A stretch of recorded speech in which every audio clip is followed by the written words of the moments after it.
Okay, so welcome everyone. Thank you for joining this roundtable. So this is our fourth or fifth. We are going to focus on the matriarchies this time. And basically this will be the last foundational kind of topic before we can really enter into the blood masteries, the parthenogenesis, and the actual womb technology. Because obviously the matriarch are the cultures where we were supported in doing this work. So we thought it was a good idea to talk about that because it really is global and it really is more recent, I think, than a lot of us realize, especially in Turtle Island here. So I guess I'll start with, as I'm just going to mention the pandemic because we know that it is kind of waking people up, and a lot of young people are, at least that I'm having at my Airbnb here, in my yurt here, a lot of young people are finding that this lockdowns they're coming out here to meditate and starting a whole new look at things. So going back to normal for them is not something they want to do. So I think it's a pretty important time. So I also wanted to clarify that not long ago, much of the world was matriarchal. And this, of course, number one, does not mean men over women. I'm just amazed at how many people, even academics, seem to think that a matriarch is about where there were queens in a hierarchy. And of course, the first thing you learn is that is not so. It's about, they are egalitarian cultures. And it's a big umbrella, right, that we'll get into it as we all take a turn here, is that, in hunting communities, it leaned more one way, and in farming communities, it leaned more another way. So it's not so cut and dried. So this would be kind of culture where skirmishes didn't lead to war, and where land was shared, and there was no individual ownership.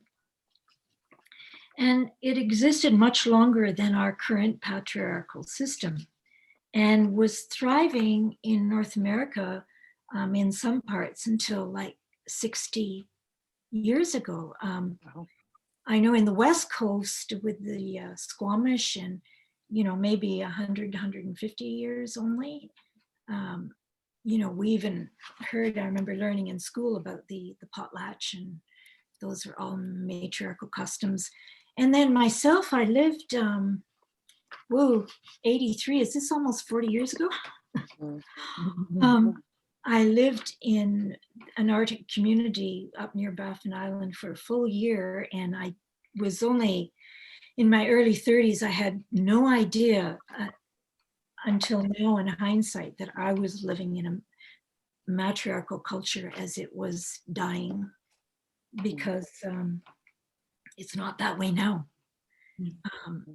And that was a big lesson for me to live in a, so I really feel I did experience it myself.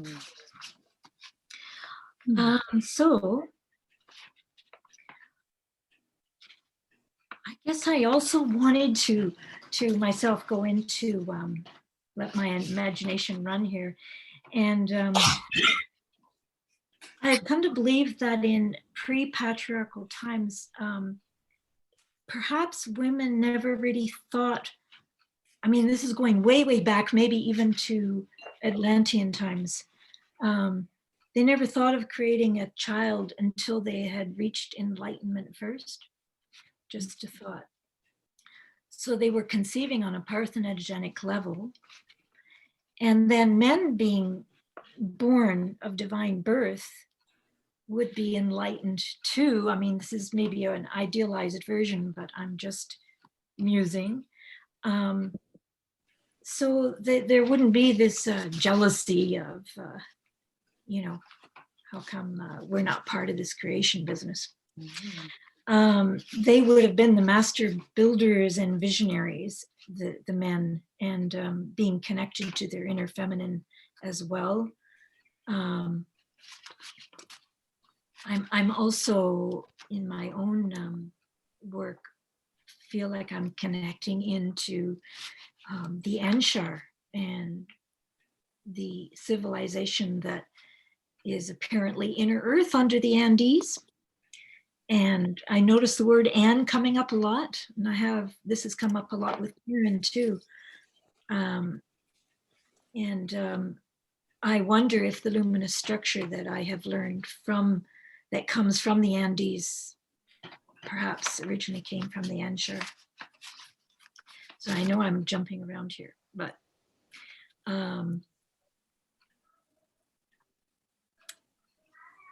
according to also, if we want to go into the alien disclosure, I had to look in that area too, because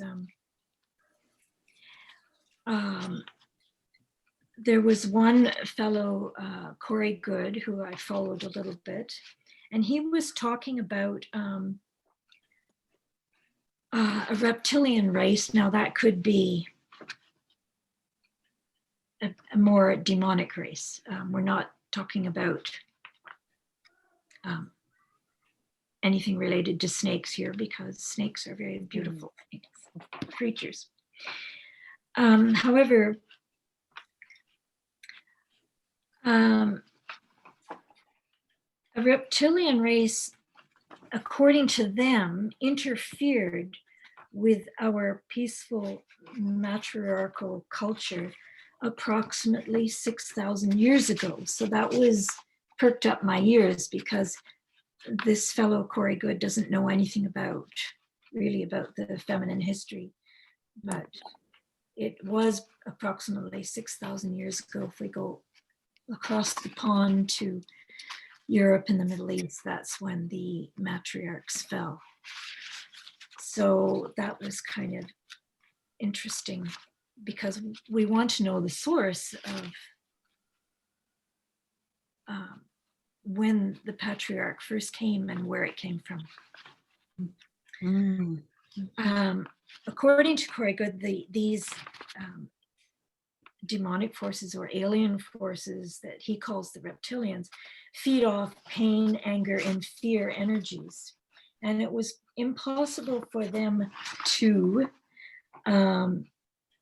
put us in such fear as long as women were continually creating abundant joy from being anchored in their womb space. And so the reptilians infiltrated the minds of men with jealousy of women's ability to give birth to ensouled life. So we see how it evolved from there. But now we're ready to reclaim that womb connection and weaken these destructive forces that are basically enslaving us. So I feel we have huge support to reclaim our womb power while living on Turtle Island, because it's so recent that the matriarchal ways were thriving here. And we need to remember that the European male oppression of the First Nations here on Turtle Island is really a continuation of the oppression from 6,000 years ago. And it's always been more of oppression, I feel, of the feminine than it was racial.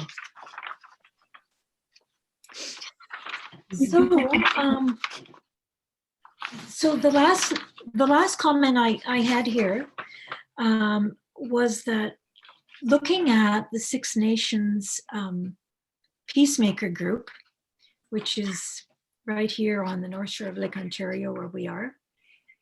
The Haudenosaunee. It's a fine example of how the matriarch works in a small group of 5 people, because they each have a different role, an equal role in bringing about this peace that has a unified mission and a lasting influence. And that seems to be big with the matriarchies, that they're anchored in and they have lasting influence. So in this group of peacemakers, we have the 2 virgin birth mothers, the son, the teacher, and the orator. And the virgin birth mother and daughter, just like in the Christian story where we have Mary and Anne, begin the process and have to first be enlightened, I believe, in order to self-conceive. And the 3rd woman conceived of herself on a superconscious level, brought herself to enlightenment, possibly through the same blood mastery processes. To become, the story goes that she was born aware and was kept protected by the community until her mission began to find the boy in the peacemaker group and guide him. Thus, the 5 set out to create together a mission of peace, which was so profound that it lasted to this day. And the laws they created actually continued in part until the 1800s as the Neutral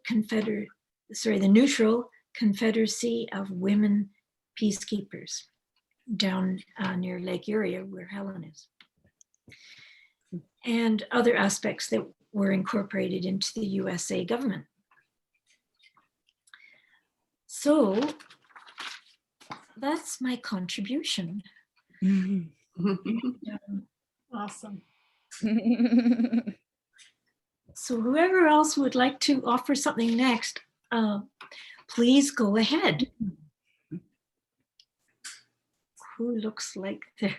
Well, I thought I'd like to just add to yours because is that okay? The 6,000 years that you brought up, I thought that was really kind of interesting because in my research, what I've done with yoga is I found that the tantrikas, it was about 6,000 years ago that existed.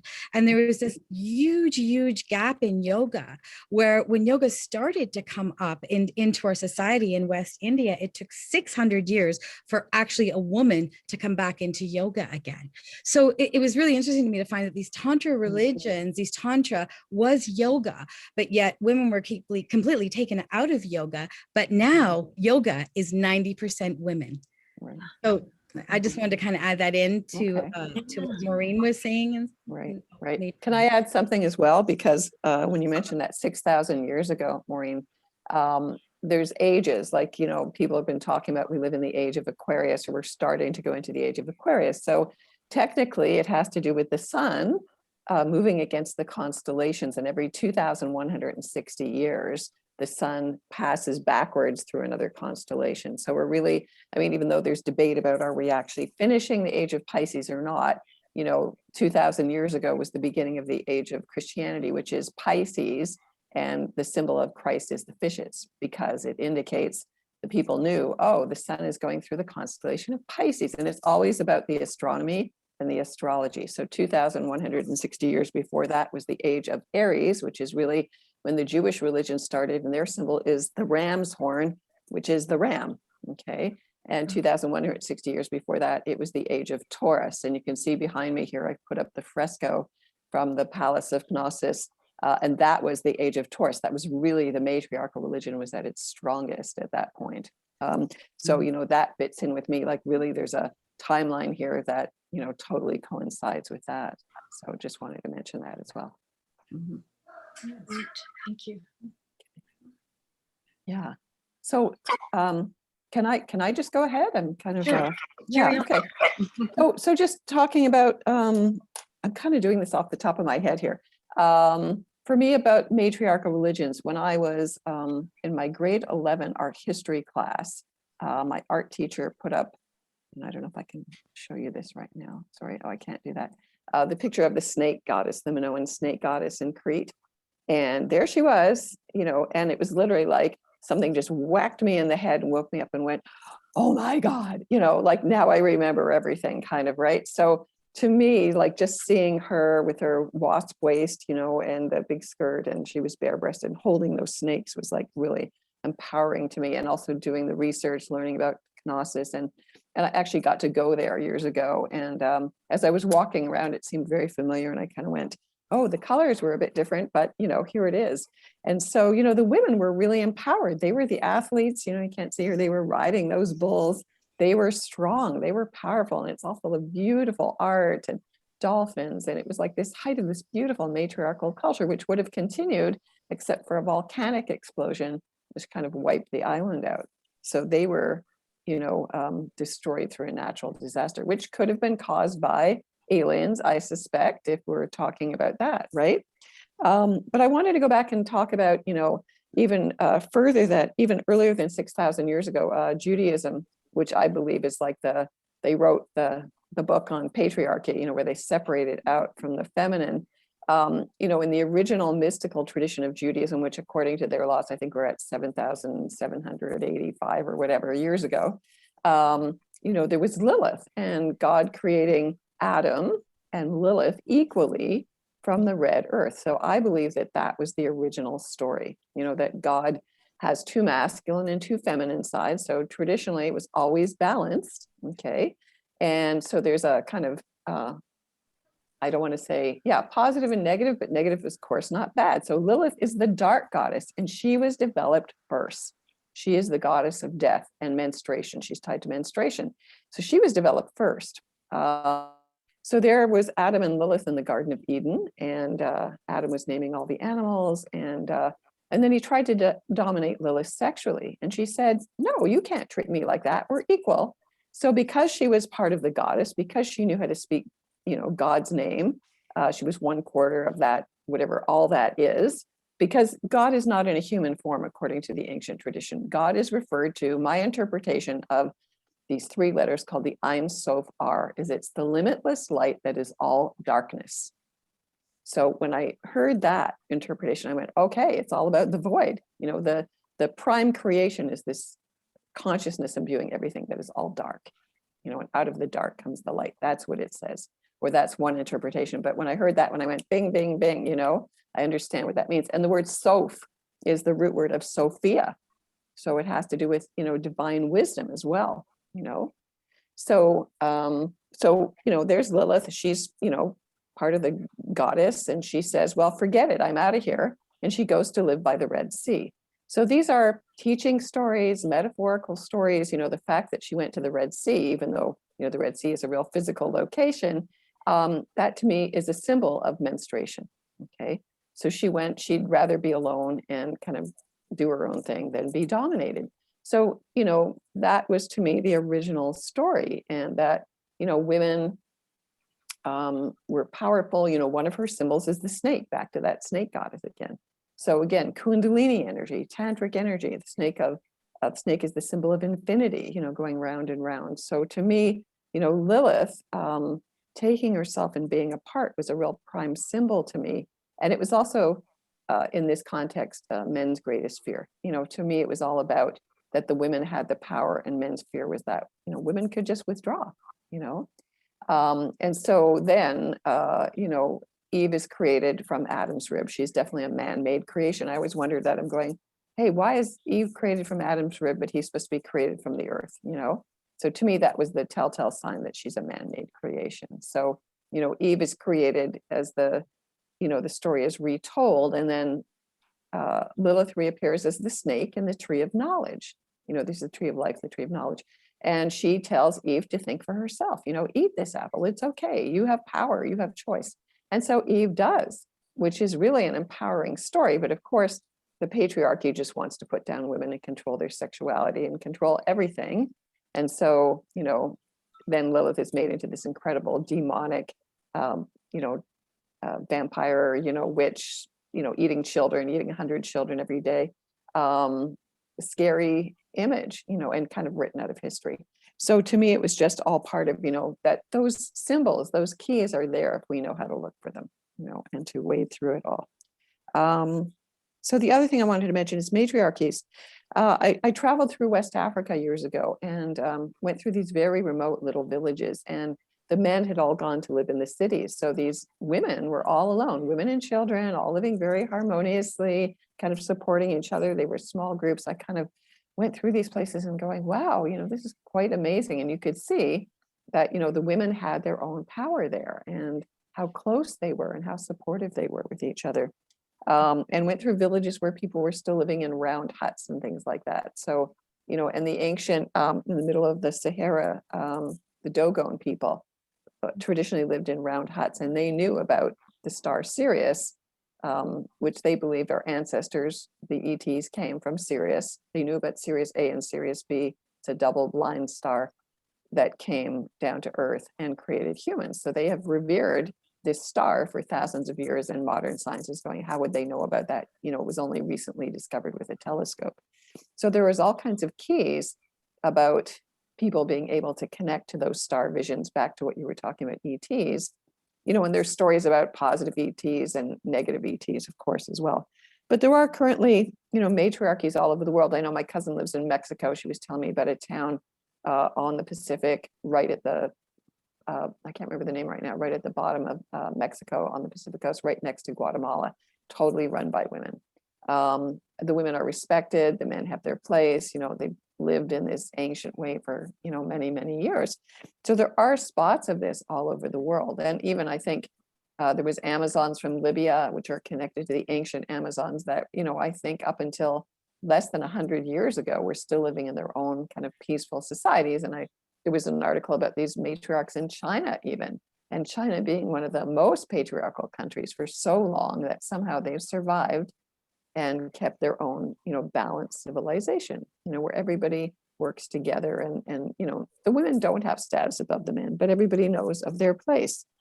So I just want to mention that, there are evidences of matriarchies everywhere. And if people begin to look for them, and I think, the idea that people want to start to live more collectively, like you were saying, Maureen, because of the COVID and all that stuff, people are choosing to live more consciously. That's a very Aquarian age kind of thing, that everybody has equal power. So even astrologically, Aquarius means that it's not about hierarchies. It's not about a king or a queen or anybody kind of running the show. It's about everybody being acknowledged for the part that they can play, and to do that. And I think even in ancient Greece, people used to memorize everything because there was no books and writing. Everybody had to memorize a certain part. So it was pretty obvious that everybody had a part to play, and nobody's part was more important than another, because all you had to do was remember, this part, when spring came, what happened, and here's the signs, and here's when we know how to plant, and your job is to carry on this next part and the next part and the next part. So everybody was important. Everybody was valued. It's not like this totally chunked down and separated crazy way that we're living these days. Something else I wanted to say here. Yeah, I think that's about it, actually. Okay. Thanks. Yeah, a lot to think about. Mhm. Karen? Michelle? Go ahead. Okay, I was giving the thank you to Tara, actually. Yeah. I did write a few things down because this topic is so rich. There's so much of the entire, well, as Tara said, the whole creation story is in there, and the balances between the masculine and the feminine, and then the whole history and of the so-called evolution of humanity is all in there too. And so it's a very, very detailed, potentially very rich topic. I'm glad we're doing it, because I think there have been some misunderstandings around matriarchy that have crept in, which I don't think will be helpful in terms of moving forward with the gift of matriarchy. And basically what I see now is that matriarchy is primarily known as Oh, I'm getting an echo now. Yeah, I may not be able to talk because I'm getting an echo. Are you hearing an echo as well? Not anymore. Okay, good. Okay, I'll try to wade my way through it. But you know what it's like when you're hearing yourself 5 seconds later? Do you hear it? Yeah. Oh. So anyway, I'll just go on. All I'm saying is that there seems to be this idea that this is really primarily just a social political model of living. That is just about how we live, which it is. It is partly that, but it also is, and in that model, women are the rulers, like you mentioned, Maureen. But it also could be that the feminine is the ruler, you know. But really, what I've noticed in my research is that it's really more about a way of being in the world. And I'd rather see it that way than just put a label on it and just say, okay, that's matriarchy, that's what it looks like. I'd rather say, okay, let each one of us take on a matriarchal worldview and see what that would be like if we lived in that way. What would happen? What would change? What would shift? So rather than trying to create some sort of utopian vision of the future, like carrying something we idealize into the future, it's more like, how can we live matriarchally now? And that's a big question for me because, and I'll share with you why. My understanding is that with classical, if you want to call it classical, or ancient matriarchy, you're really looking at a society that works through, the beings in that society work through the horizontal plane. They collect information from the horizontal, and they're more about nurturing the health and well-being of the whole rather than about asserting their own particular destiny or identity. So it's an inherently, I don't like to use the word selfless because that's not accurate, but there's this sense of, you know, that we see the whole picture and we're working collectively as a body, as one body, to create environment, situations, stories that will nurture the wholeness of everyone. No matter what gender they are, no matter what, you know, how old they are, whatever, right? So the members of this body are attuned to the pain and the joy of one another. And so their decisions are made out of what I would call wisdom, what you're saying, Tara, the Soph, because there's this, the wisdom really to me is about wholeness, the balance of the light and the dark and all the different energies, the complements in the universe, basically. And so they're drawing on this wisdom to be able to make decisions. So, and wisdom is gathered from the horizontal. And what ends up happening is that the womb is the gatherer. So, and it acts as the magnifier of the wisdom, because in my understanding from the Hibernian tradition, the womb carries the ancient patterns of wisdom. So the women, in a sense, became powerful in the society, if you want to use that word powerful, because they had the instrument by which they could collect the wisdom. They had that within them, right? And so they were able to carry positions of authority or leadership. And that doesn't mean kingship. Leadership simply means that you speak from your own place of wisdom, right? So anyway, then I find it's so interesting you mentioned about the 4000 BC. I would actually put it even a little bit earlier than that, maybe in the time of Cancer. I think of, you know, Cancer being the ruler. There's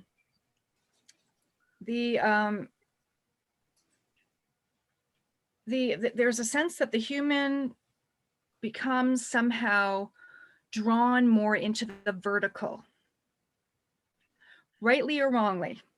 We got drawn into the vertical. So the matriarchy is more horizontal. The this new model of being, again, going back to a model of being, is vertical. So, and in this sense, it's all about self-mastery, achievement. Now that can be very positive in the sense that, you know, you have that, you know, you have a sense of who you are, that the outcome of the whole thing is self-knowledge, right? But on the other hand, the flip side of it is that it becomes more about power over than it does about power with. So this verticality takes over, and this idea of hierarchy develops. Again, hierarchy isn't necessarily bad or good, but its positive side is that it's about sifting and discernment and sorting. The negative side, of course, is that it's about, you know, there's some people who have power and there's others who don't. So, and there's a whole classification of beings based on this hierarchy. So, and then this whole, so that's this, and I've talked about this before, about how the syllable he is very important to that whole development, about that uprightness, what they call uprightness in the human, which is about the verticality. And so most, as was Helen was saying, the systems of yoga become about verticality. They become about, you know, your chakras and moving up the chakras and, you know, coming to enlightenment and all this kind of thing, right? So I hope I'm not going on too long, but anyway, I'll just, so anyway, what ends up happening then is that the matriarchy is thrown out, really. I mean, it's maintained practically by many people, by healers, but it's not the primary mode of living in the world, of being in the world. And so what ends up happening is that some people remember this body, this being connected to one another, and they want to return to that in some way, but they don't know how to do it with this uprightness that's come into humanity. And so they decide, this is where some of the mystery schools come in. They're trying to figure out how we can collect the wisdom horizontally while still maintaining uprightness. How we can still be an individual, in other words, and yet still, and the balance often doesn't work out well. I mean, in some cases it's cult worship, and then there's all this other sorts of things that go on, and things don't always work well. I mean, in terms of my own understanding, the Waitaha in New Zealand did figure out a balance, and it was very carefully maintained because they had to find a way to have individuals yet still be within the collective. And the Waitaha was more of a matriarchal group within New Zealand, which actually controversially is said to predate the Maori. So anyway, but that being said, there's all this, so some of these mystery schools, and the mystery school that I'm aware of that did develop this was the Magdas.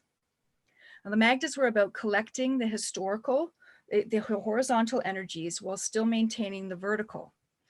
And that group was a group of women. So primarily, but there were still men attached with it. So it was again, it was the use of the womb space, which is something we've lost, that was part of this whole sphere of initiation. And then what we have is that they're able to collect they're able to collect sound from the planets and from the metals, and some of them collect sound from the morning star, Venus. Some of them collect from the sun. You know, there's different groups that develop within these mystery schools that deal with particular planetary energies, all in this quest to be able to be a gatherer of wisdom and yet still have this verticality. So I'm seeing now the matriarchy is, we can't go back to an egoless state, right? But I still see that these technologies, and this is why working with speech, are very much a part of the path of how to maintain a matriarchal consciousness within which still respects individuality, which still is core with the individuality. So anyway, I can go on about oracles, how oracles were basically this, but they were taken over by power structures. So they were made to serve patriarchy. They were made to serve. What these groups spoke were healing words. They were also words to realign them back to source. So, and they were able to do that for quite a long time. You know, it's always been about this quest to find the upright person with this older consciousness of matriarchy. Anyway, that's my long talk. Oh, and I should really mention too that, of course, part of it was the balance between the light and dark. The word came through the blending of dark and light. So, and you can actually, in the poem I'm going to share with you today, you can hear it. They talk about the dark and the light. And this is from like the, you know, the fifth, about 50 AD, something like that. So they were working with this alchemy. And it was really tricky to work with the sun. The sun was very difficult to work with, the alchemy of that. But that was if there ever was a parthenogenic stream, it came through working with the planet, the sun, which was known as the planet of the sun, but it was the light, and the working with the blending of the light and the dark. Yeah. Anyway, here's my long thing. That's matriarchy of old, and now matriarchy that moved into now, right? Anyway. Yeah, it would be amazing sometime that if you could present, if you would like to present about Hibernia, because that connects in with this, doesn't it? It definitely does, because you see, I mentioned about the syllable E, right? H-Y-E. So we have it in words like hierarchy, hierophant, Yeah. you know, hysterectomy, right? So hysteria, the womb. Now, because it's about knowledge, it's about self-knowledge. So Hibernia, that Magda stream came out of Hibernia. They were the people who were carrying a particular type of consciousness that was really trying to honor the wisdom of the horizontal, right? Of the womb gatherers. I think they were called womb gatherers because their name was Hisagaria, which meant gatherers of the womb, in the womb. What? So, I mean, that's what they were. So, I mean, that's not like there was, you know, I don't know where I'm going now. Hibernia. Yeah, that whole stream. See, because what they were working with earth energies, as well as these other energies or messages which had come in more through the verticality, which were more of these sort of like, you know, encrypted divine messages, but they were still working shamanically with the earth energies. So they were able to blend these things, you see. They hadn't thrown them out. They were constantly fine-tuning this balance. Are you saying that earth energies are the horizontal energies? Or Yeah, they are like, yeah, they were gathering from the planets, but they also were gathering from the metals and the crystalline kingdoms. So they were, in order to create their word, they were gathering from a stream that was more of this vertical nature, and they also were gathering from this horizontal sphere. So They had a balance. Mhm. They had a balance. they did.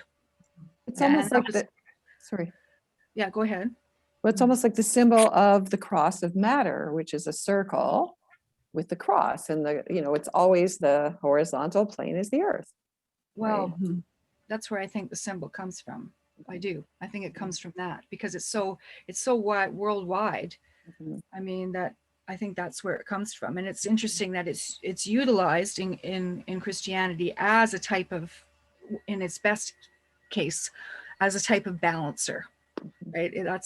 But then it's twisted into other things. So, you know. It's very much like the Hermetic wisdom, which is as above, so below, right? So if you're going to go vertical, you're also going horizontal, and the other way around. Can't have one without the other. So it is like alchemy, very much so. It's always about the balance of the light and the dark, right? Which is like what we're saying.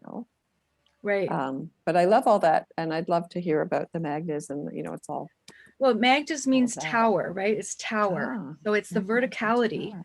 but Okay. it's the womb verticality. So it's allowing the energies from the horizontal to inform that vertical tower.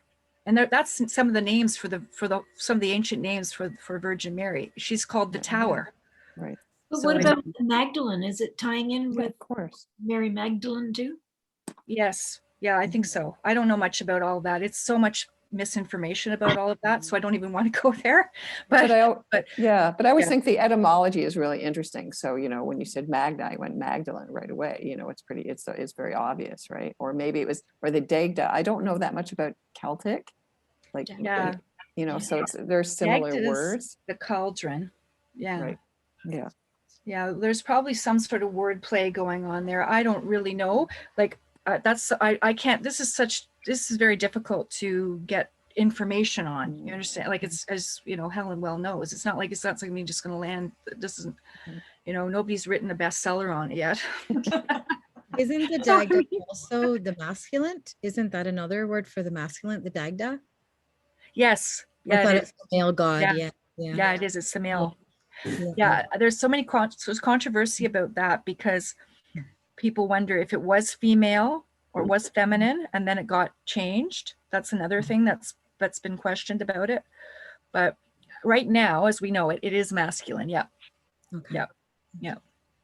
I think it's interesting also. I mean, we are vertically built, so it is a challenge to think horizontally, like literally, so but I love it. I love that you're bringing this in, and the chakras are definitely vertical. And can you give suggestions how to work horizontally? I mean, are there any sort of Luminous structure. the luminous Yeah. structure? Yeah. Yeah. Yeah. New- The structure would be one thing, but also to The Taurus. the No. Taurus, but I think also too, it's really quite, it's about wanting to see into others with compassion. That's actually what I think it's at right now. It's about this practice of, really taking on the gestures and the words of others and inhabiting it. And then from there, you gradually, I think the one becomes more aware simply of what others are feeling and doing. Okay, so now what I'm hearing you say is in relating, we are being more horizontal. Yeah, the voice. It's not just me, myself, and God, and the earth, and the sky, and the heavens, and whatever. It's how I'm connected to my environment and to others. Right. Yeah. I And know. there Like, are ritual actions to incorporate you into a body. I mean, one of them is the Eucharist. I mean, believe it or not, but I mean, it was this idea of the body of Christ, that you were joining a body, and that somehow mystically your consciousness could become more connected to one another. So that was one of the earliest ideas. It wasn't a ritual performed just by priests handing out, a host so that you could say you were saved. It was more about this idea that you were becoming one body through this practice. Communion. Right. Wow. And it was meant to be love, because when you came, you were to offer food to each other. You were meant to give of yourself to the other. It was meant to be a type of initiation, in a sense, into passion and into, I believe, horizontality, while still being vertical, but still this idea that you were horizontal, and that it wasn't exclusive to Christianity. I mean, these gatherings were in Judaism as well. And I'm sure they were all around the world. I mean, as you said, mentioned more in the potlatch, so.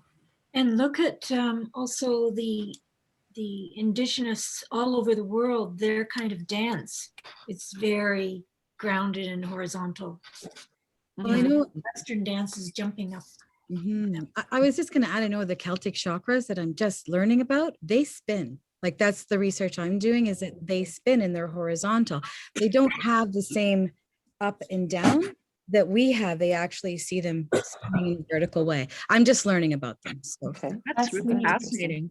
yeah. Well, that's like the Sufis, you know, like Rumi Right. invented the whirling dervishes and they spin. So that's totally horizontal. That would have totally to do with those, you know, horizontal energies. And that's how they reach enlightenment, even though it's all men, you know, but still they were, maybe that's the way for the masculine to incorporate the feminine, is by spinning horizontally. And that brings It's them really into interesting kind of too, like in balance. some cultural dance practices, like in Georgia, for instance, the women's dance is completely level. It's entirely horizontal. The men's dance is like this, but like the women's dance, and of course this is gender scripting, of course, but you know that the women's dance is very even, and in fact there's hardly, like, it's all about gathering. The arms move in gathering. They're all about gathering. So it's really fascinating, you know, that there's these, you can see these things. I mean, it's not like something that's just, you know, made up. It's there, right? Mm. Yeah.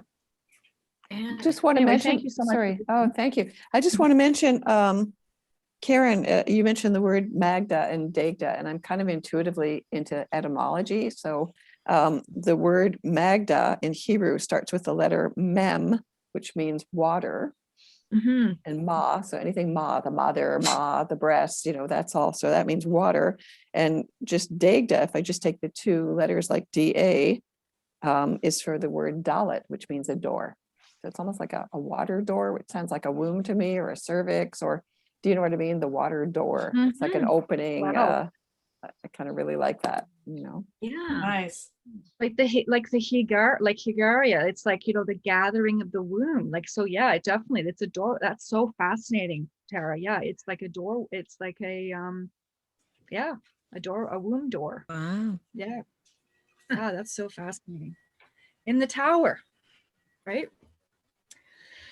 Ah, That's really goodness. interesting because, you know, in the tarot, the tower, you know, is like the breaking down of the old ego edifice. So the horizontal tower has to be broken down for you to reach enlightenment in the sequence of the Ah. tarot major cards. Right. Very And it's interesting. also like this bolt of enlightenment, or a blast that kind of opens you up, right? So interesting, the tower. Very Hey, interesting. Darlene, Amazing. Darlene, I love it. Well, I love it.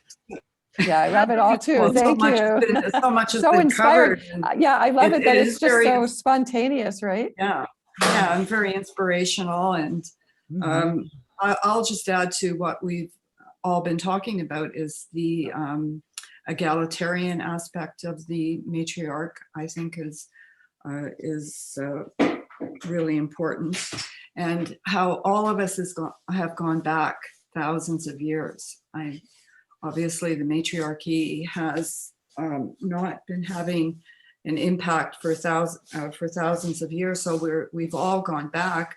So how do we bring, you know, the wisdom from the past into the future, and you know, where are we going to? But my interest has always been in ancient Egypt, and ancient Egypt was an egalitarian society. Men and women were treated equally.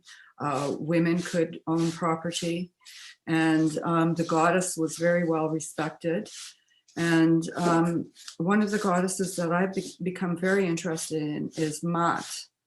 And women also too, and we don't often think of this as feminine, but women did receive the law. They did receive how to live, you know, in a good and right way. And it was women who received this information and who taught this information. And I think one of the problems of today is that the law was co-opted by the patriarchy, or whatever you want to say, and it doesn't have anything to do with how would I put this, with you know, moral, with true moral ideology and of how to live on the earth, and women always taught that. And I think one of the problems is that we're not doing that. We've lost all of that. the laws of Mott, like there was 42 laws of 42 laws of Mott, and people paid attention to that. They would live according to the laws of Mott. And it was, a lot of people think today when you think of law that it's very restrictive. And actually, when you live according to the laws received from the bigger picture, life is actually, you're more free, and things are a lot better. So that goes back to, the peacemaker too. The women were the ones that brought in the way how to live peacefully, and gathering information from above and from gathering information of how to live on the earth. So women were always receiving that and giving that to people. And then that's how society would act. And now we're acting on, these man-made laws and the laws of the patriarchy, which are taking us into a place that I don't think any of us really want to be. So bringing this into the future, and bringing this into today's society, I think that looking at the wisdom, and that's wisdom too, like the laws based on wisdom makes our life better than rather these laws that we have now that are controlling. So I think it's really important that that we get back to that the law comes from women, and that women receive this, and that women are wise, and that it is very wise to listen to what women say, because women were always listened to, and now it's like, we don't have that voice. So I think that's what's coming back now, because things are going so awry that people are going, oh, what are we going to do? So going back to the ancient wisdom and going back to what Matt said, like I have something here. I don't know if you want me to read it's a little bit long, but it's called The 42 Ideals of Matt. So she said, I honor virtue. I benefit with gratitude. I am peaceful. I respect the property of others. I affirm that all life is sacred. I give offerings that are genuine. I live in truth. I regard all altars with respect. I speak with sincerity. I consume only my fair share. I offer words of good intent. I relate in peace. I honor animals with reverence. I can be trusted. I care for the earth. I keep my own counsel. I speak positively of others. I remain in balance with my emotions. I am trustful in my relationships. I hold purity in high esteem. I spread joy. I do the best I can. I communicate with compassion. I listen to opposing opinions. I create harmony. I invoke laughter. I am open to love in various forms. I am forgiving. I am kind. I act respectfully of others. I am accepting. I follow my inner guidance. I converse with awareness. I do good. I give blessings. I keep the waters pure. I speak with good intent. I praise the goddess and the god. I am humble. I achieve with integrity. I advance through my own abilities. I embrace the all. That's the feminine speaking. I think that's very powerful. And if to hear those words, and that is from the feminine. So I will leave it at that. Wow, that was great. Awesome. Thank you. Mhm. Yeah, that was great. Thank you. Mhm. Michelle. Well, it's funny when you were reading all that, Darlene, I was thinking about,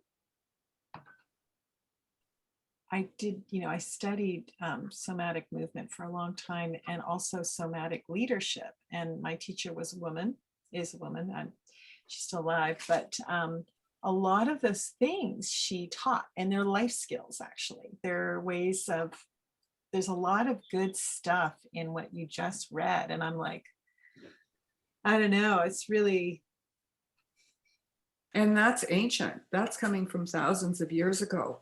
And people listened to that and paid attention to it. like Mat was a very well-respected goddess, and the society wanted to live in harmony in accordance with the ideals of Mat. Yep. So, I mean, that's a little bit old-fashioned, but just that idea of bringing that into, you know, modern day life and living with these type of, you know, speaking and these types of ways, I think Yeah. it's important. I think it's really important, and it's so incredible that it's written down so Mhm. so Precisely. simply and directly and Yeah. succinctly. Yeah. And Yeah. I just feel like I'm just starting to value my teacher because just in this new way of like she's tapping into that kind of wisdom and using.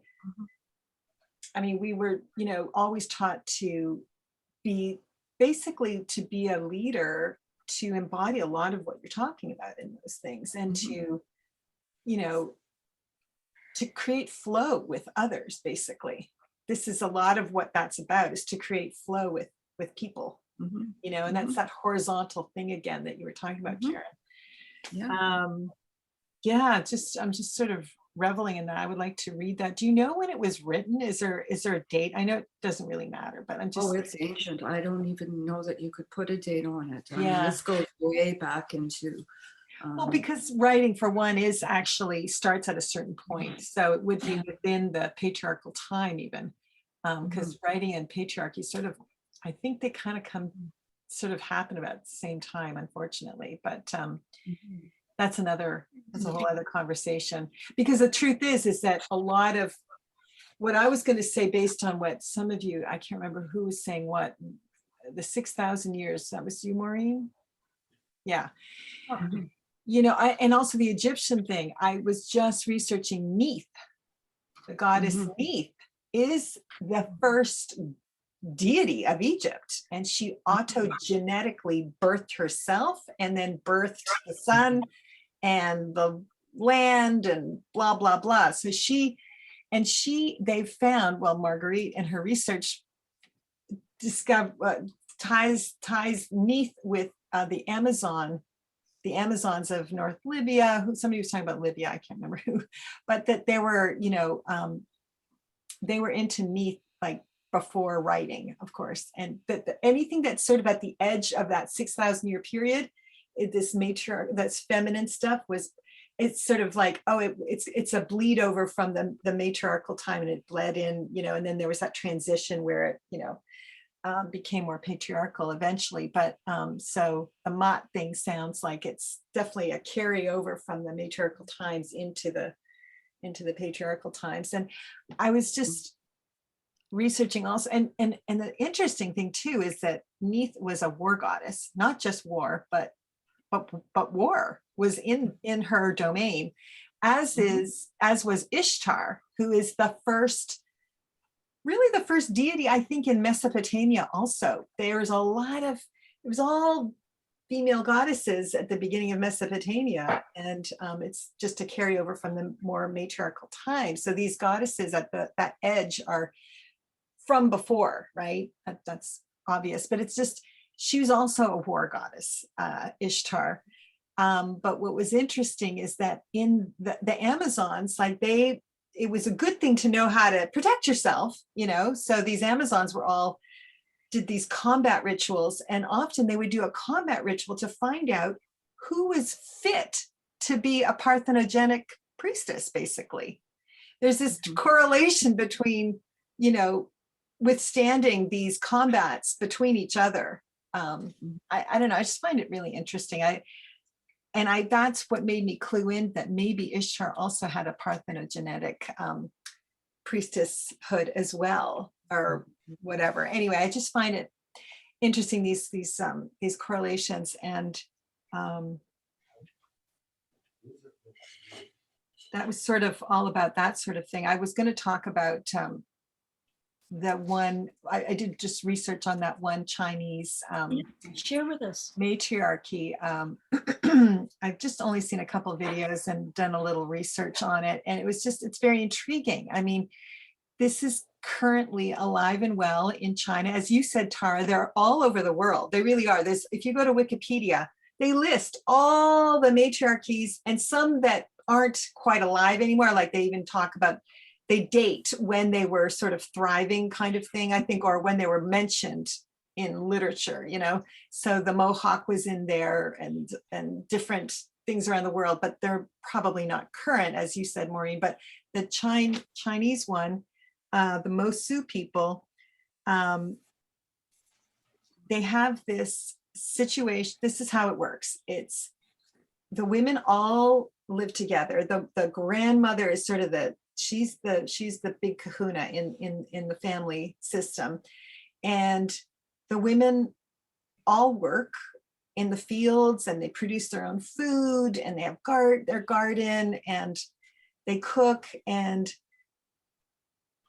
the men live with their mothers in their mother's family. They don't live with the women that they're currently, you know, interested in, and they don't get officially married. So you can be a woman and have one man or many, it doesn't matter. And a lot of them do like to just settle, like have one man, but what happens is they only get together at night when they're being romantic and sexual or whatever. Is the man comes over to the woman's house basically, and then he has to leave in the morning. That's just the rule. And so it's kind of fascinating. And so they don't have issues of divorce, and you know, it eliminates certain kinds of problems. And the woman gets her own room when she becomes of age, basically, I think when she menstruates, and there's a coming of age ceremony. They didn't say that, but that's most likely. They said between 12 and 14 when she has her coming of age ceremony, which no doubt is when she menstruates. She gets her own room. The guys never get their own room. It's like, because they are never hosting anyone, they're being invited. And so it's all about consent and the woman choosing yes, no, yes, no, you know, it's fascinating. I found it bizarre that the men really don't seem to do that much work. I find that a little unbalanced, you know. The women, one woman is saying, we're tired.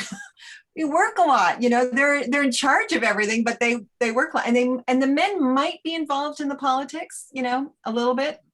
There was mention of that they might have some role to play in the politics. It wasn't, you know, majorly emphasized. But they mentioned also that this all started, and there needs to be more research on this. This matriarchy sort of started as a result of, and they didn't give a time when this was going on, when there was, what's that word? Feudal system. And the nobles were afraid of the peasants creeping up. And they said, okay, you guys can be matriarchal. I don't know. I don't quite understand that, but it sounds sort of intriguing. I'm like, it was, and then they also really liked Mao. They were really into Mao in this one of these videos. And I was like, okay, so there's some political stuff that I don't quite get. I'm sure some of you are figuring this out, but I just thought it was really intriguing how, and so the women have gotten this sort of reputation of being loose because they don't have to get married. And a marriage basically is called a walking marriage in those places. And the man sort of says, you know, he sort of says, I like you. Would you like to, you know, spend some time together? And they basically, on their way walking to her house, it's considered a walking marriage.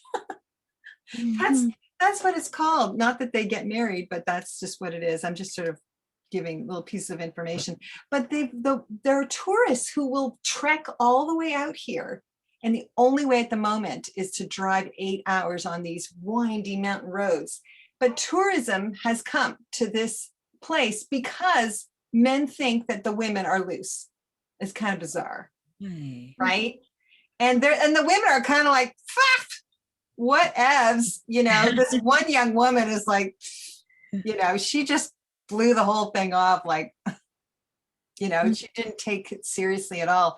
But the cool thing is that the sexuality is just equal. There's no, men and women are able to express their sexuality equally. There's no sort of good girl, bad girl, and none of that within the culture, which is pretty refreshing, you know. So yeah, it's pretty cool. Like this is going on right now. Now, there is change occurring with all this tourism. You know, women own the hotels that are being built to house tourists. And the young women and the young boys are all on cell phones and learning about what's going on in the world. And a lot of the younger women are like, yeah, we're kind of bored with the guys here. And they want to go to the bigger Chinese cities, and you know, they see movie stars and they kind of imagine having a life with them, which is not the way they would have it in where they live. So who knows how that's going to transpire, but it was pretty fascinating. It's pretty enlightening. It's so like refreshing to see that, you know, just to see how they do it. So that's my report. Wow. I watched that a few times too. It's Yeah. amazing. And you know, I want to mention that I think the matriarch is like a big umbrella, like I think I Yeah. mentioned before. I mean, it really is very different in Yes. different ways within.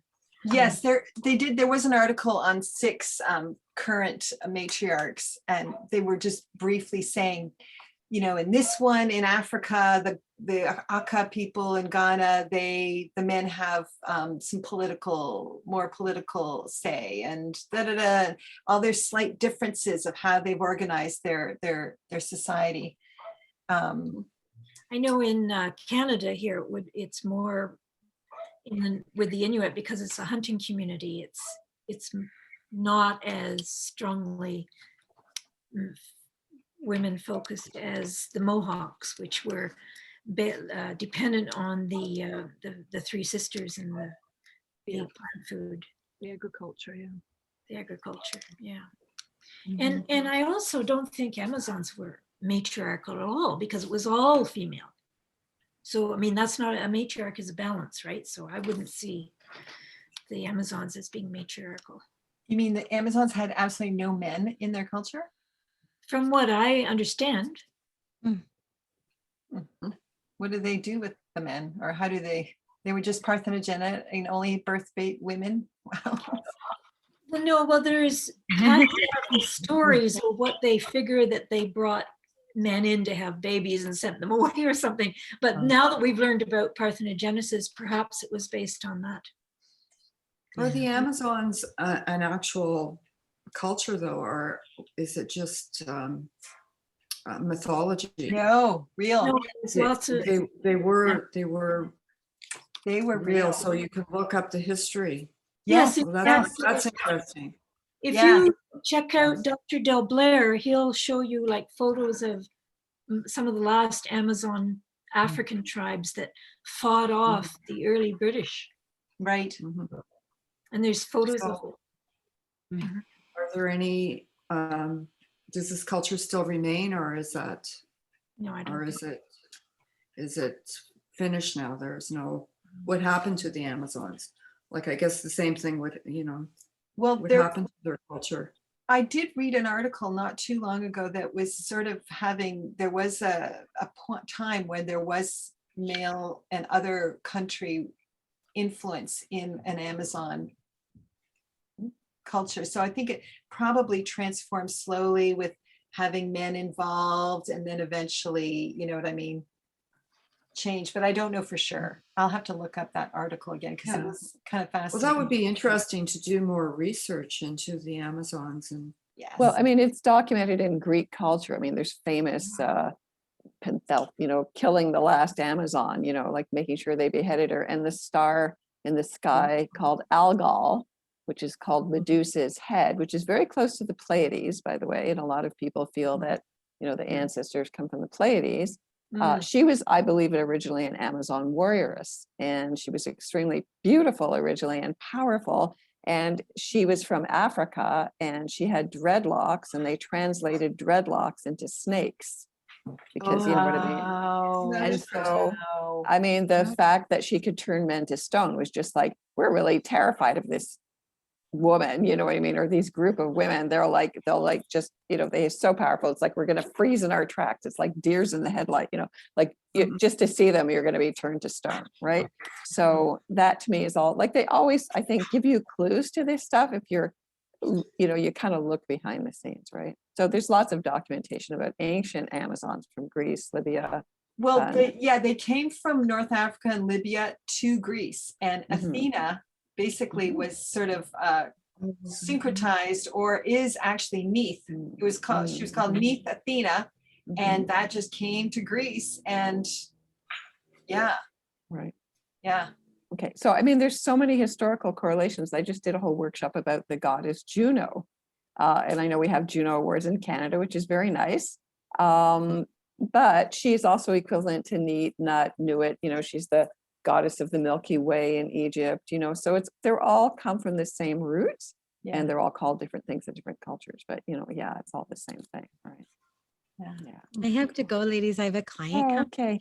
So Okay. I'll watch to hear your poems. Thank you so much. Sorry. Oh, you won't get a chance to talk. Yeah, sorry. I have a client at 4:30. So Okay. Okay. bye. All right. Okay. Thanks, Bye, Helen. Helen. Bye-bye. Bye. Bye.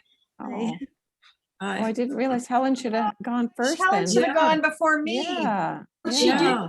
she did offer No. about the tantric, She offered what? about the tantric. That was Yes. her. Yes. She No, did talk I know, about but that, she was going to say something more. Yeah. Yeah. Right. Yeah. Yeah. Okay. I find it interesting that these cultures are of all cultures, this is the case, there's a fragility to them, right?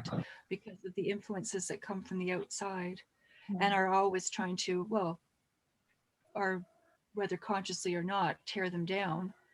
Like what you're saying about, you know, the hotels and everything, Michelle, and that's why I think it has to become more interior. I think that's what I was trying to say before. Like we've used to thinking of it as a model of governance, but I think it has to become more and more a choice of a way of being somehow, because these cultures the influences are so strong. Like, you know, the technology is literally in the waves all around us, you know, like cell phones and everything. And Yeah, and that's another reason I think it's so important we keep exploring the womb, because the AI is really can wipe out the womb, and we're not going to let it. Well, AI is trying to wipe out both the feminine and the masculine now. So we've gone from the patriarchy to suppressing the feminine to now suppression of the masculine and the feminine, to this neuter and the nonsensical things that are happening now with, you can't say Mr. Potato Head anymore, you know, and Why is that again? because it's a gender, so you can't speak in genders now. And I mean, the craziest one I heard of too is they're encouraging to not say breastfeeding anymore, Yes. but to say chest feeding. Oh my God. I heard about that the Yeah, other day and I so- went, are you kidding? Kidding me? I know. So that's why I think it's really important that we are doing this work and are, you know, looking back at the matriarchy and what does that mean? And Yeah, and you like know. Karen says, it's a way of life. yes. That's Well, exactly. That is the way of life. I mean, this agenda, this artificial intelligence is really not supportive of life. It's actually going to a lifeless, robotic, you know, type of life where we don't even have a gender. Yeah. So it's sort of, again, it's a twisting of when we are healthy, we become whole. We are both we are both the sacred masculine and the sacred feminine. And so this is a twisting of it, that we're nothing, we're neither. So I think that, I think, I agree. And the other level to me is that there's so many women that deny the womb, and the fact that we use it, I think, daily. I think when we're talking about these horizontal energies, I think this is part of the same thing, that Mhm. our womb ensouls us, ensouls the world somehow. And, a lot of women even deny that the womb that we only make babies with our wombs. And that seems so normalized to me now that we use it daily. Well, I don't even think you hear in conversation or people talking about the wombs or the womb energy. And ancient cultures did speak about it. And a native First Nations always speak about the womb energy. And our culture, it's almost like the word doesn't even exist. Yeah. I never hear it in conversation. Right. So, and it is an important part of our being, and that energy, being in touch with the womb and the creative, receptive, healing, holistic energy. And we are missing that energy right now. I mean, I think if we were connected to these energies, we would not be responding to COVID the way that we are. I mean, this is, Right. it is a robotic way to respond to illness, is to think that we can heal this virus with a needle, with vaccination. Just a shot in the arm, and there's nothing there of the feminine or the holistic thinking or healing. So it is essential, I think, to our health that we bring these the idea of the womb back into society, and that we do whatever we can to stop this gender neutral, and that we find ways to talk about it. Because now if you mention gender or whatever, it's again, it's a real division. So we don't want to lose this language or the ability to talk about this. So Yeah, that's I another know. reason why I think we're doing this work. Even talking about it, talking about the womb, I think is important. Yeah, the Yeah. only time the room gets mentioned is in the word hysterical or hysteria. Yes, Right? exactly. That's it. It's all negative. You're Yeah. crazy. You're out of control, Yeah. Right. And only applied usually to women. I mean, do they say that men are hysterical? I don't think so, right? No. Mhm. Well, I hope we carry this on into our Mhm. practices, and everyone carries this on into a practice and not just on our Zoom call. That's Yeah. well, I'd love to get together to do a womb connection, Mhm. and like in a sense, A I ritual. talked about it last time, but the womb lodge is really about a gathering of energies between wombs, like a connecting of wombs. Mhm. It's quite different from the sweat lodge, in that the sweat lodge is more about a purgatory process of letting go of things to reconnect back to source. But this one, the womb lodge, is really about connecting wombs together. In a sense, we're doing it, but we're doing it through technology, which I raised with Maureen. I wondered if it could be damaging if it was the only mode of connecting was through that. I know most of us are connected with other practices. We do prayer on the land. Michelle, you're working with people all the time with womb energy, and so I mean, it's not like it's the only thing we're doing, but I just wondered about the possibilities sometime. Well, again, the only reason we're not doing that is because of COVID. So I mean, that is all part of the agenda. That's to true. keep us disconnected. Yes. So, and to keep us on technology. I mean, we're Yeah, doing the that's best that we true. can to keep this going, but maybe at one point we're going to have to engage in civil disobedience and get together and do it anyway. Well, small groups are okay, I think. And I think we're planning a small group with Right. some. But I would say also that, Karen, that, and I think I had a vision of this, that all these women, womb is connected. It's like a generator, and this incredible generator cleanser.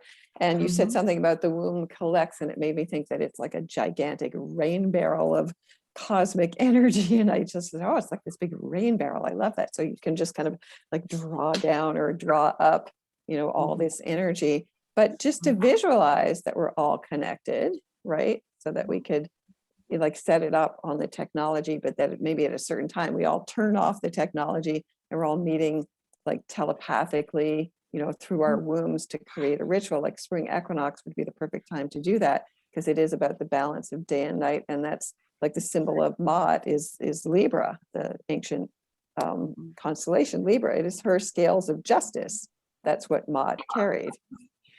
So, you know, when it's only twice a year, the spring equinox and at the autumn equinox, that we have that balance of day and night, you know, of the masculine and feminine. Well, all ancient ritual too was always carried, always done on the land. I mean, now we're, you know, it is a big disconnection that we are doing this, you know, on a computer screen rather than sitting on the land. And that's too, sitting on the land is when you're most receptive. I think all the ancient oracles, they were always, you know, open to the energies, you know, coming up from the earth. All right. So, I have a suggestion then. I like that. okay. Why not? I mean, you do small gatherings. We all are not close enough, but some of you are sometimes, right? But even if we weren't, let's say we were scattered around the world, we could each do our ritual with whoever we are in contact with, small group, whatever, and at least take a picture of it, and then come together and share our ritual with each other, how it went. Yeah, that's I think that would be kind of nice. Okay. So you know what? I've been starting to do these new moon and full moon workshops, and I've been saying, oh, I'm going to do an equinox one, and I already have people, but I'm going, but I don't want to do the same thing that everybody else is doing. So this would be kind of cool to, and again, the idea is what I've been doing is giving people the tools, setting them up. Here's the tools, and then you do it. And then again, at a certain time, if everybody was synchronized, like they have worldwide meditations online, everybody would have a, you know, whoever, like they do the womb blessings, you know, that Margaret Gray lady, is that her name, Margaret Gray? And then people would do it together. I mean, you still can't, although I heard that they're just going to open everything up here on Monday. The word just came through that like small stores are going to be open again. So Monday here in Toronto, or in Southern Ontario anyway. So we will be able to kind of meet in small groups again. So you know, without worry. So I'm going, oh, that's a good thing.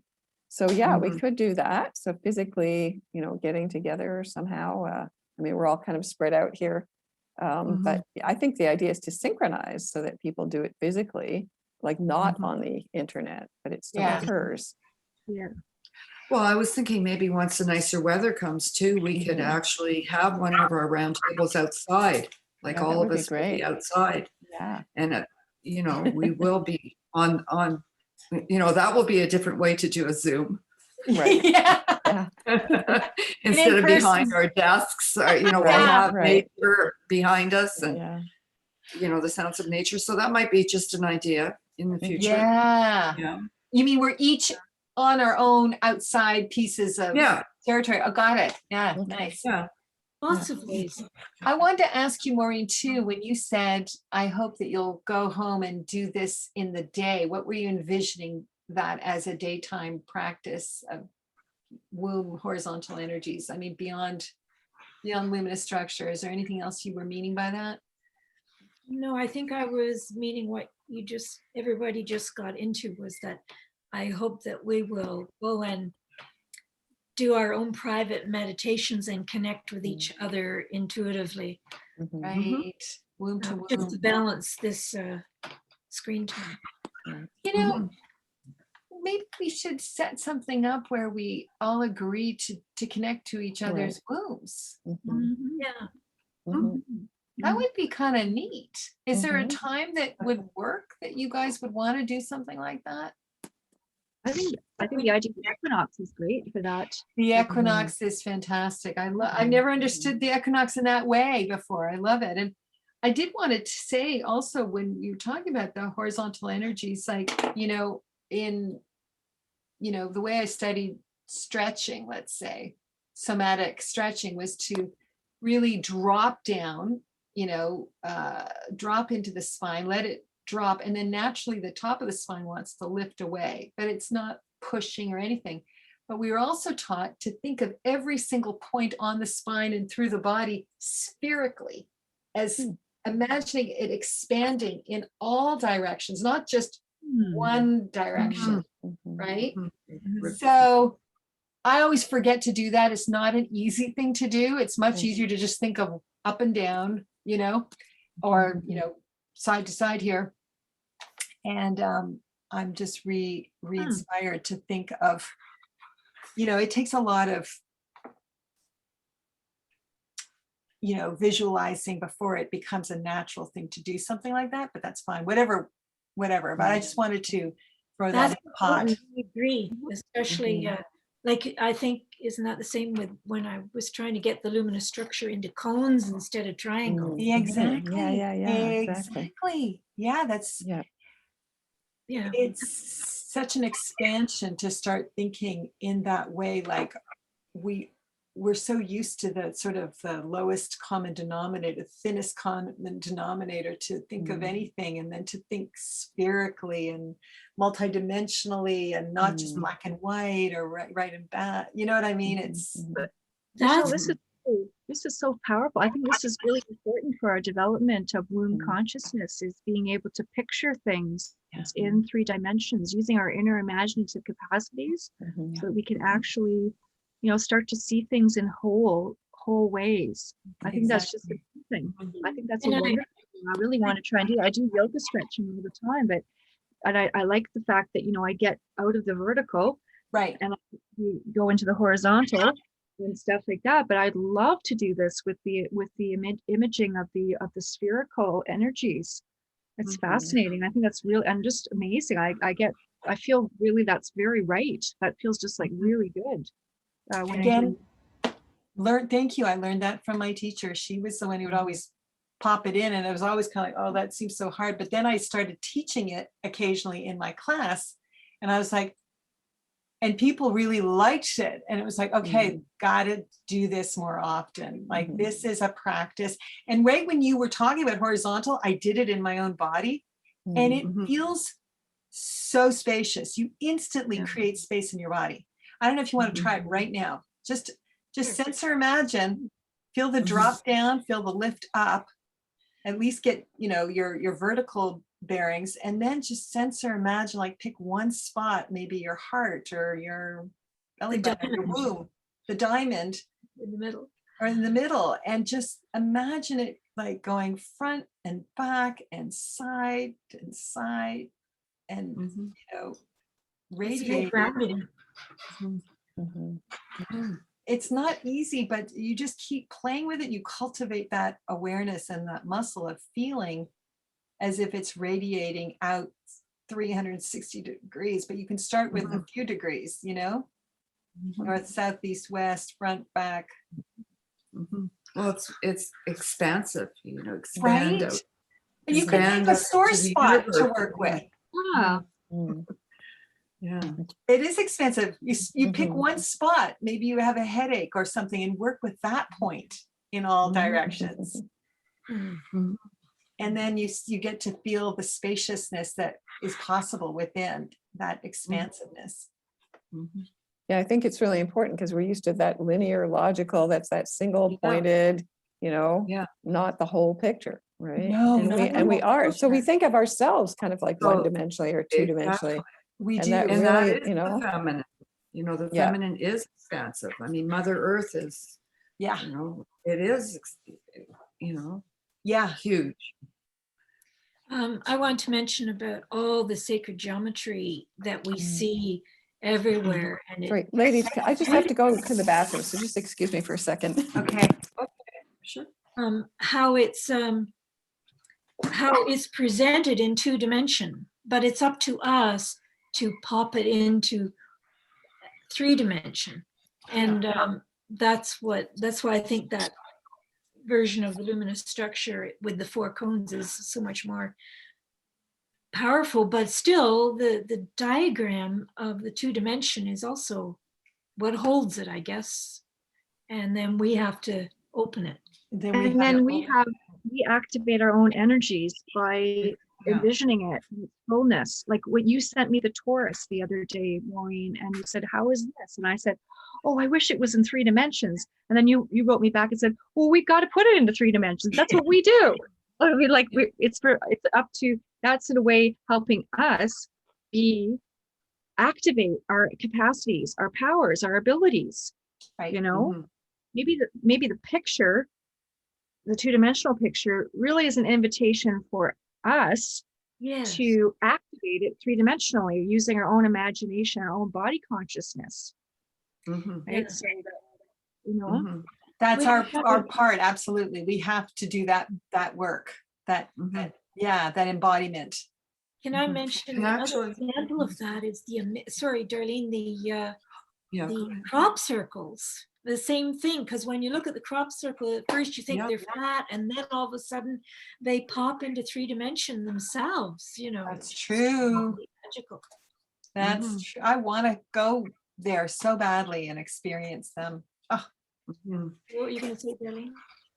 Darlene. I was just going to say too, like to get away from that vertical, even with the chakras, if you imagine them expanding out too, instead of just going the energy vertical, they expand out too. And Each of the chakras are chakras. they're circular. So the True. energy is radiating out, so it's not just up and down, it is expansive. Good point. And that is a feminine way of seeing it. So seeing Yeah, it and I through think the feminine eyes. Nice. I Thank think you. this is so Yeah. true because, anyone who's experienced chakras Mhm. knows that they're not just little blobs of circles on a paper. Yeah. Right. But Yeah. what happens Right. is with abstract concepts, they become things that are not really what they truly fully are. Yeah, They're what just they a naturally are. shadow, or they're not a complete picture. Mhm. But I don't know how many yoga classes I've been with where people have taught the chakras. And it's all been about verticality and moving up Mhm. from the lower chakras to the higher chakras. And, Mhm. and actually, Yeah, it they'll really actually isn't that. talk about things they don't really have any experience about. Yeah. Yeah. It's funny because I'm working with the chakras and I've never been a big chakra person, but it's such a nice way to actually have a system to cover the whole body over a long period of time. And I really just look at it as an area of the body, not as one spot that's Right.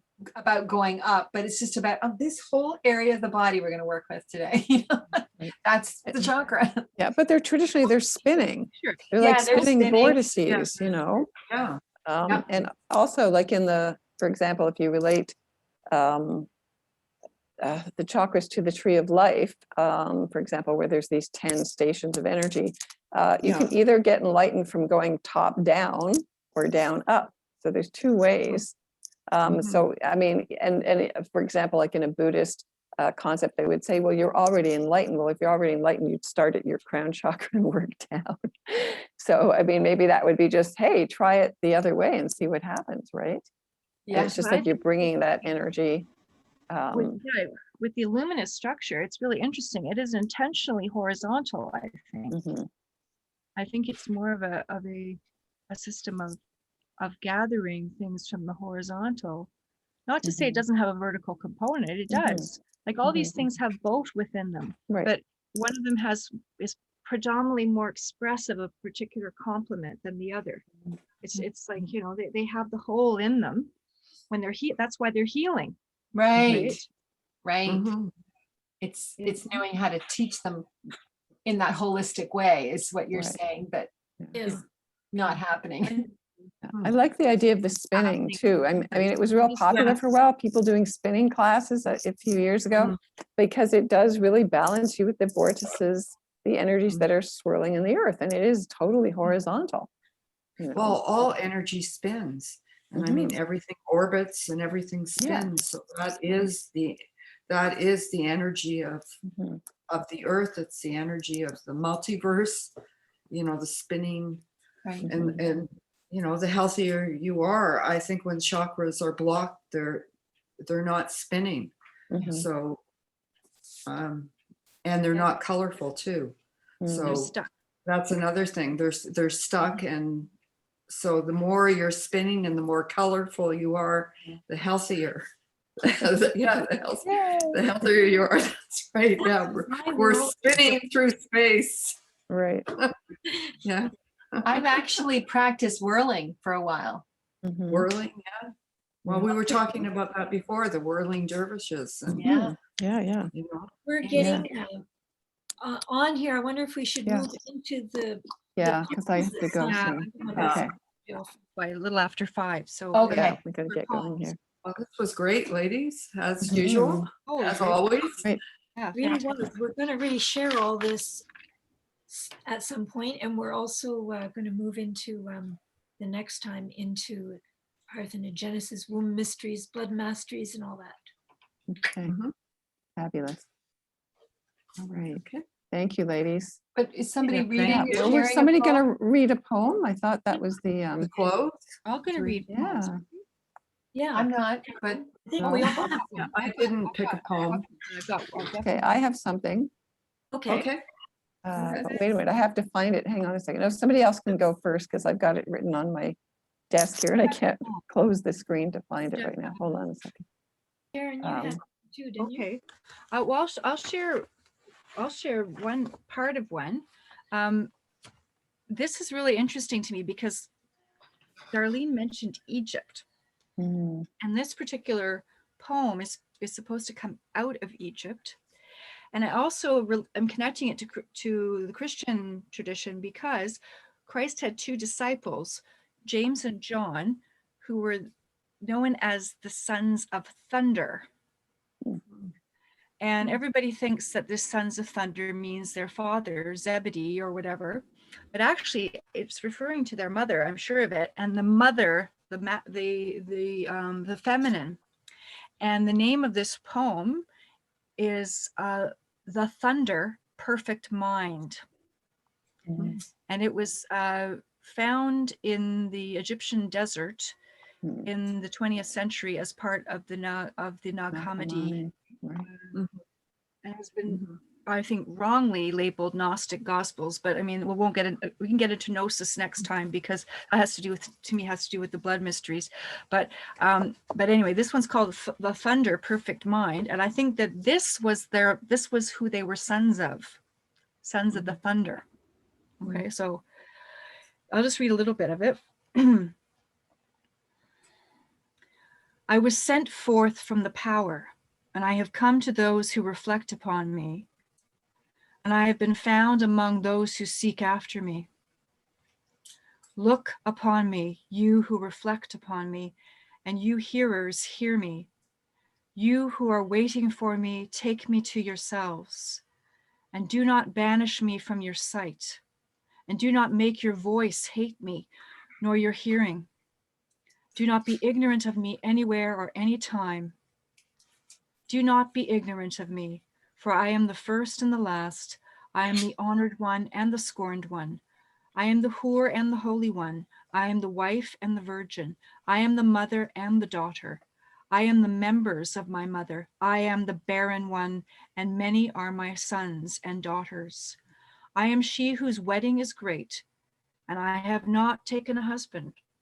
I am the midwife, and she who does not bear. I am the solace of my labor pains. I am the bride and the bridegroom, and it is my husband who begot me. I am the mother of my father and the sister of my husband, and he is my offspring. I am the stave of him who prepared me, and I am the ruler of my offspring. But he is the one who begot me before time was born of a birthday. And he is my offspring in due time, and my power is from him. I am the staff of his power in his youth, and he is the rod of my old age. And whatever I will happens to me. I am the silence that is incomprehensible, and the idea whose remembrance is frequent. I am the voice whose sound is manifold, and the word whose appearance is multiple. I am the utterance of my name. And then it goes on.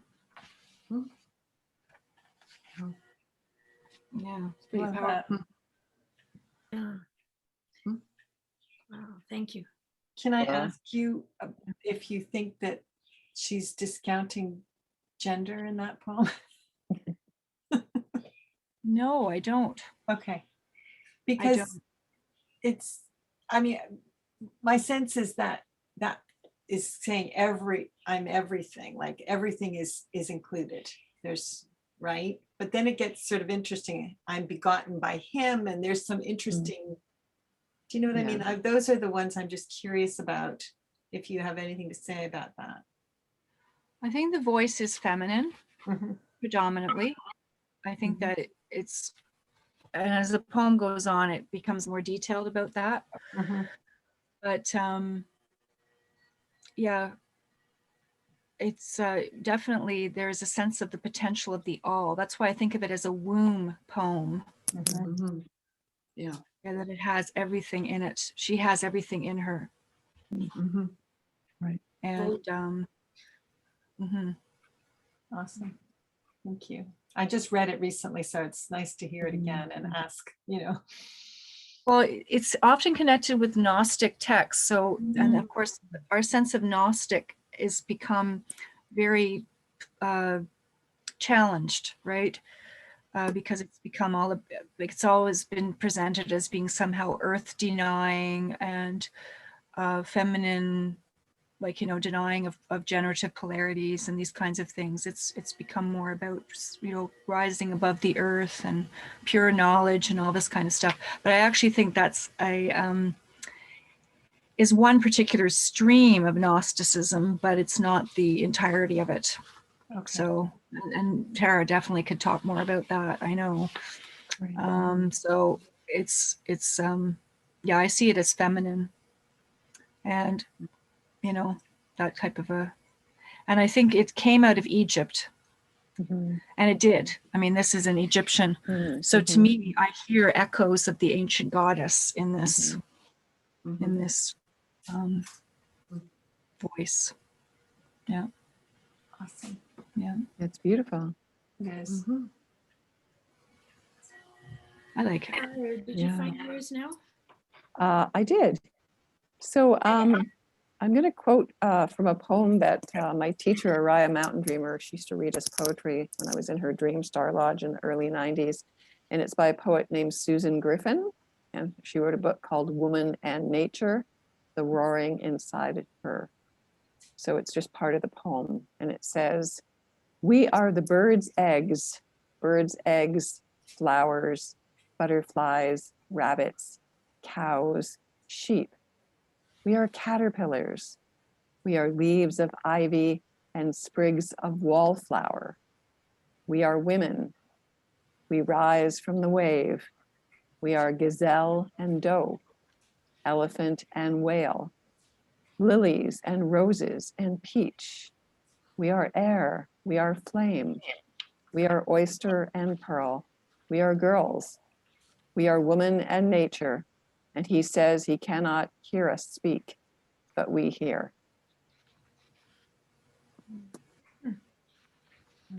Neat. Thank you. I thought we were supposed to write a poem, so I didn't. I was like, I'm not going to write a poem. But I love hearing these poems. Well, maybe we'll all get inspired and we'll start writing poetry, obviously, I wanted to share another one with you too, because I got inspired too, partly through what you were saying, like what you were sharing, Tara, too. This nature imagery and Susan Griffin. I love her so much. And but this poem here, it's yeah, I won't talk about it, we'll just hear it. White buffalo woman comes out of earth into a hungry plain. Disembodied visions have dried up the rain.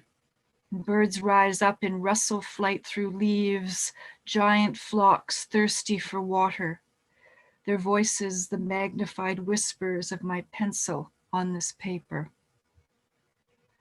Parched bleak dust scales along everyone's skin, but pipes beneath run serene, and excess crushes.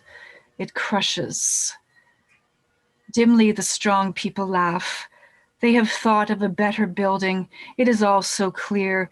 It will only need more clever. They are so sure in their houses, cursing drought or rain. To them it does not matter. But thin bird heads rise up, scalped and desperate. Flowers bloom rigid. Butterflies wait on leaves as dry talc etches. Moths linger behind shutters. I am writing a recipe. To you, it may look like a blueprint, but this is not made with mortar.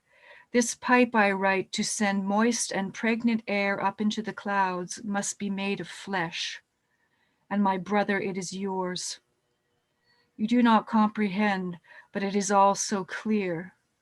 It will only need more.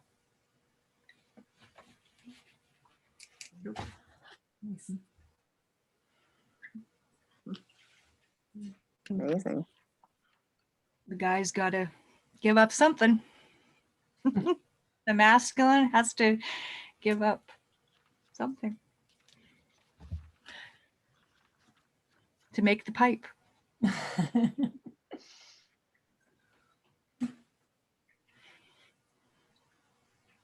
I like poems. They're amazing.